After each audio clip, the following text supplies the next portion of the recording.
இஸ்ரேலில் இருந்து ஈரானின் அணு உலைக்களங்களை யுரேனியம் செறிவூட்டுகிற பாதாள அறைகளை குறிவைத்து தாக்குகிற ஆயுதங்கள் இன்றைக்கு இஸ்ரேலிடம் இருக்கிறது.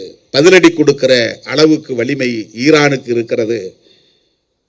வம்புக்கே தலையீடு செய்து ஈரானை அச்சுறுத்துகிற அளவுக்கு அமெரிக்காவிடம் ஆயுதங்கள் இருக்கின்றன.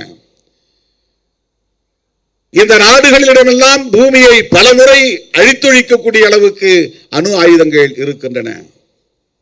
இப்படிப்பட்ட அணு ஆயுதங்களால் தகர்க்க முடியாத ஒன்று இந்தியாவிலே சாதிய சமூக கட்டமைப்பாக இருக்கிறது.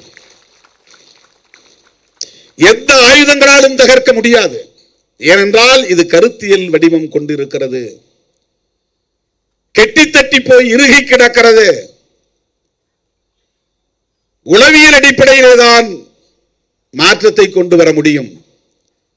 அதற்கு இங்கே ஒரு அரசும் தேவைப்படுகிறது. அந்த அரசு மதசார்பற்ற அரசாக இருக்க வேண்டும் என்பதுதான் புரட்சியாளர் அம்பேத்கர் கண்ட கனவு.